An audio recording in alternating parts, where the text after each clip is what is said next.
Terdapat 5 fungsi Akta Pendidikan 1996 dan Kesesuaian Pendidikan abad ke-21.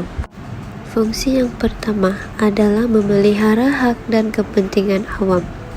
Akta Pendidikan 1996 telah menggariskan dasar pendidikan kebangsaan adalah berlandaskan falsafah pendidikan kebangsaan.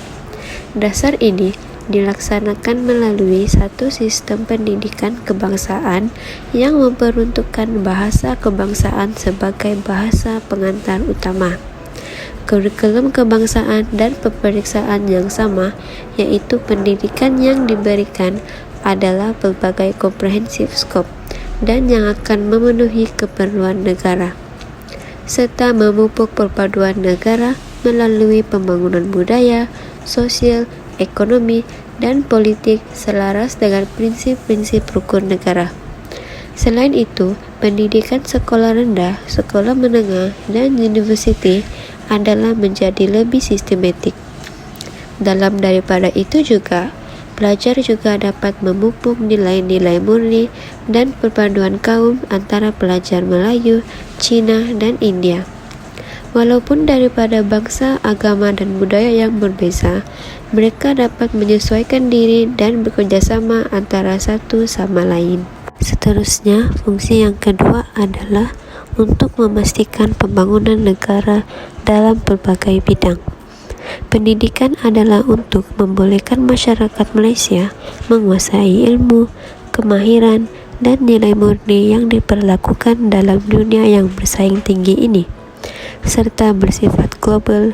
Kesan daripada perkembangan pesat sains, teknologi, dan maklumat. Pendidikan juga mempunyai peranan penting dalam menjayakan wawasan negara demi mencapai taraf negara yang maju sepenuhnya, yaitu dari segi kemajuan ekonomi, keadilan sosial, kekuatan rohani, moral, dan etika ke arah mewujudkan suatu masyarakat yang bersatu padu, demokratik, liberal, dan dinamik. Kemudian adalah untuk memelihara hak dan pembangunan individu, yaitu sistem pendidikan di Malaysia yang mengalami banyak perubahan selepas mencapai kemerdekaan, terutamanya di sekitar tahun 1980-an. Dasar pendidikan amat menitik beratkan kurikulum pendidikan di sekolah. Contohnya dengan penubuhan kurikulum standar sekolah rendah KSSR pada tahun 2011. Walau bagaimanapun, College Vocational juga ditubuhkan bagi melahirkan pelajar yang mempunyai kemahiran dalam berbagai bidang dan jurusan. Akhir sekali adalah untuk mendisiplinkan individu dan organisasi serta meningkatkan kualiti operasi dan pembangunan organisasi awam adalah dengan sekolah yang mempunyai peraturan dan undang-undang yang telah digariskan dan perlu dipatuhi oleh setiap pelajar dan guru. Undang-undang ini juga bertujuan ditubuhkan untuk mendidik pelajar yang berdisiplin dan juga bagi mengelakkan pelajar daripada terjebak dengan gejala-gejala sosial yang negatif. Seterusnya, sekolah yang mempunyai organisasi yang baik dan setiap ahli yang memainkan peranan dan tanggung jawab yang telah diamanahkan dengan baik akan cenderung menjadi sekolah yang cemerlang dari segi sekolah, pengetua, guru-guru, kaki tangan, dan juga pelajar di sekolah tersebut. Kemudian adalah peranan Akta Pendidikan 1996 terhadap perkembangan pendidikan di Malaysia. Akta Pendidikan 1996 ini ditubuhkan berperanan sebagai garis panduan atau rujukan pelaksanaan pendidikan. Ianya juga diperkenalkan untuk memperbaiki kelemahan yang terdapat dalam penyata pendidikan sebelum ini. Dalam pada itu, Akta Pendidikan 1996 telah menggariskan beberapa perkara. Antaranya ialah mengutamakan ilmu pengetahuan, kerana ilmu pengetahuan merupakan penentu utama arah tujuan diri, negara, dan juga penyelamat bangsa. Selain daripada itu, ianya juga mampu memantapkan sistem pendidikan kebangsaan bagi generasi muda sejajar dengan perubahan masa dan peredaran zaman. Kemudian, bagi menjadikan Malaysia ini sebagai pusat kecemerlangan pendidikan yang bermutu tinggi serta menggariskan perundangan yang berkaitan dalam bidang pendidikan. Kemudian, ia juga berperanan dalam memartabatkan bahasa Melayu.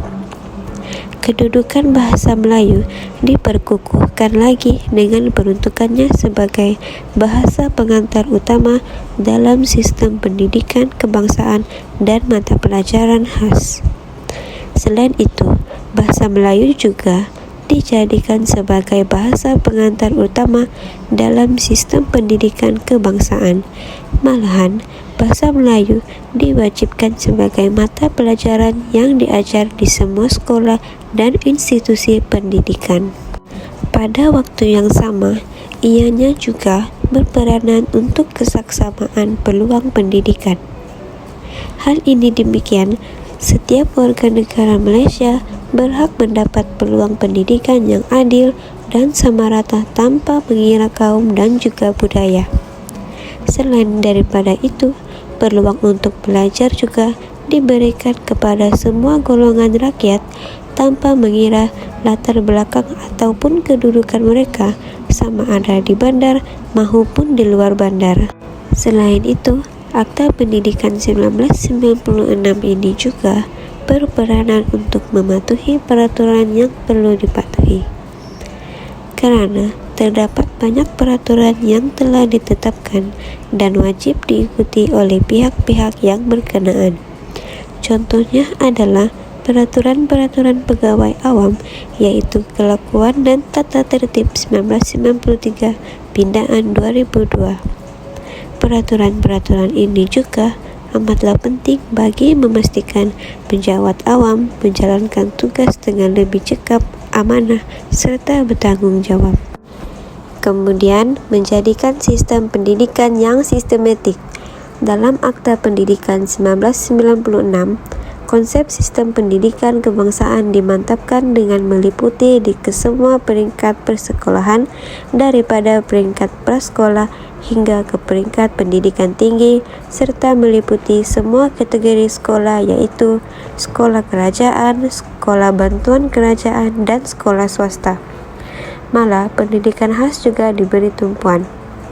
Dalam pada itu, Akta Pendidikan 1996 ini juga mengambil kira kepentingan semua kaum serta berkualiti dalam memperkembangkan potensi individu sepenuhnya.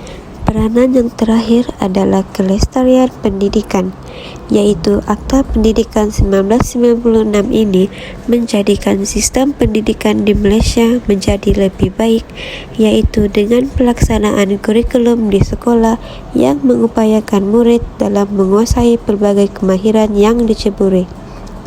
Kelestarian pendidikan ini juga yang meliputi pendidikan teknik dan pendidikan khas juga yang diambil berat dalam sistem pendidikan di Malaysia.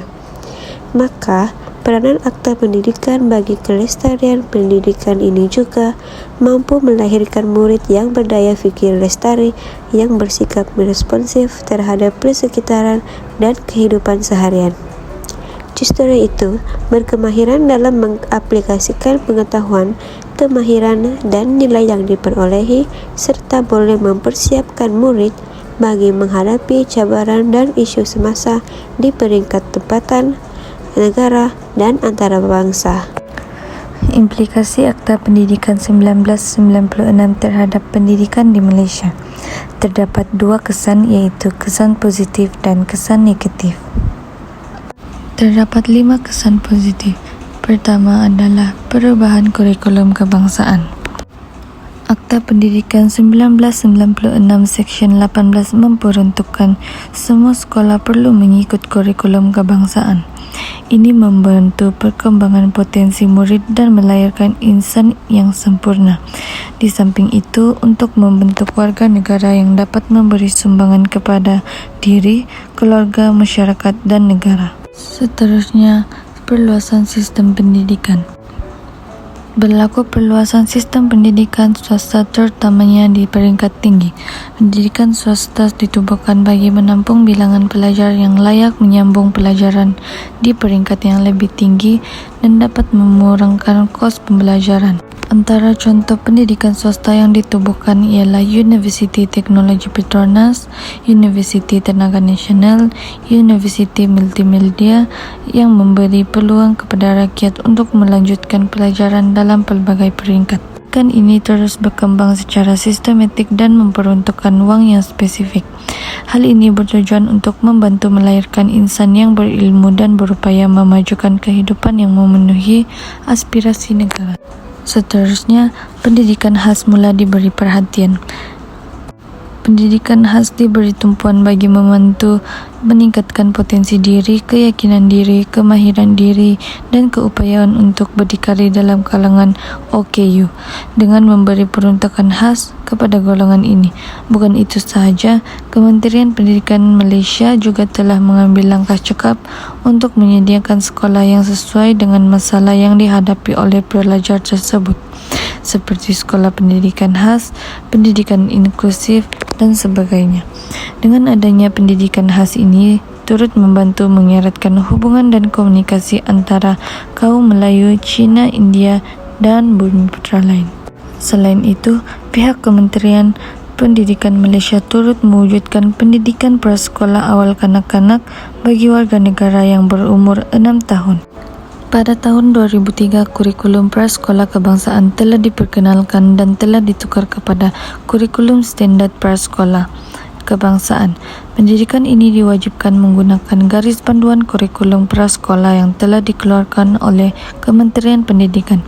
Kementerian Pendidikan Malaysia telah memperkukuhkan pemantauan dan penguatkuasaan untuk memastikan pendidikan ini berjalan dengan lancar, memelihara hak asasi kanak-kanak dan meningkatkan kemahiran kanak-kanak seperti membaca, mengira dan menulis serta menanam nilai positif dalam diri mereka. Antara pendidikan prasekolah yang mendapat pengiktirafan KPM adalah Kemas, Pasti dan Permata.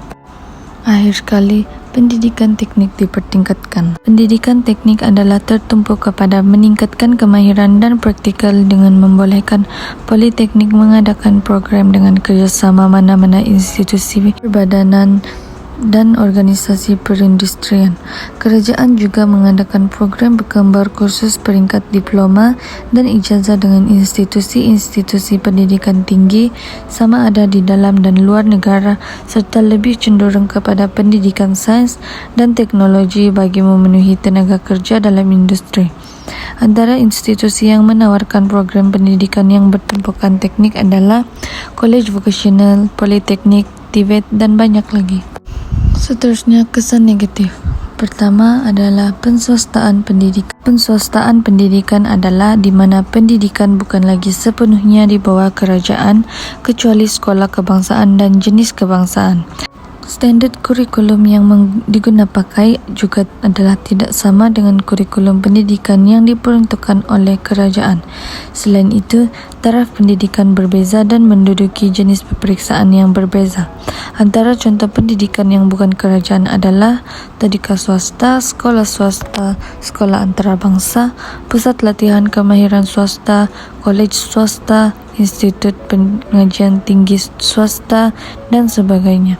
Dengan itu, pihak kerajaan telah membuat kawalan terhadap institusi swasta dan memperluaskan peranan kerajaan dan majikan untuk membangunkan pendidikan percuma. Seterusnya, pengangguran dan penghijraan dalam kalangan masyarakat. Pengangguran tinggi disebabkan persaingan yang sengit antara pelajar yang mendapat pendidikan. Pihak kerajaan perlu memperbanyakkan program pendidikan yang menawarkan kursus pragraduan dan menyediakan lebih banyak peluang pekerjaan. Bukan itu sahaja, Malaysia kehilangan tenaga kerja yang mahir. Penghijraan rakyat yang berpendidikan tinggi, berbakat dan berkemahiran adalah tinggi kerana kekurangan peluang pekerjaan di Malaysia, tawaran gaji yang lebih menarik di luar negara dan suasana kerja yang lebih baik di luar negara. Kerajaan perlu mengurangkan penghantaran pelajar ke luar negara, mengembangkan ekonomi negara Malaysia dan menyediakan peluang pekerjaan yang sesuai untuk pelbagai tahap. Selain itu, menyukarkan pembentukan bangsa Malaysia juga adalah implikasi positif Akta Pendidikan 1996 terhadap perkembangan pendidikan di Malaysia. Hal ini demikian kerana penggunaan bahasa Inggeris dan bahasa ibunda semakin banyak digunakan dalam kalangan masyarakat sehingga meminggirkan martabat bahasa kebangsaan iaitu bahasa Melayu. Sekolah antarabangsa dan sekolah ekspatriat mengekalkan penggunaan bahasa asing di Malaysia. Keadaan ini menyebabkan bangsa Malaysia sukar untuk dibentuk di negara ini. Oleh itu, pihak kerajaan perlu mewajibkan bahasa Melayu sebagai mata pelajaran, menguatkuasakan lagi penggunaan bahasa Melayu sebagai bahasa yang digunakan dalam urusan rasmi dan memperkenalkan subjek silang budaya. Hal ini bertujuan untuk memartabatkan bahasa Melayu agar terus berkembang di mata dunia. Akhir sekali, menjadikan pendidikan sebagai suatu perniagaan. Pihak swasta yang telah menjadikan pendidikan sebagai perniagaan dengan melabur untuk mendapatkan keuntungan dengan mengenakan bayaran tinggi kepada ibu bapa yang hendak mendaftar anak mereka. Sebagai contoh, pihak swasta mengenakan yuran pendaftaran tadika swasta adalah sebanyak RM1,000 hingga RM2,000, manakala yuran IPTS adalah RM50,000 hingga RM200,000.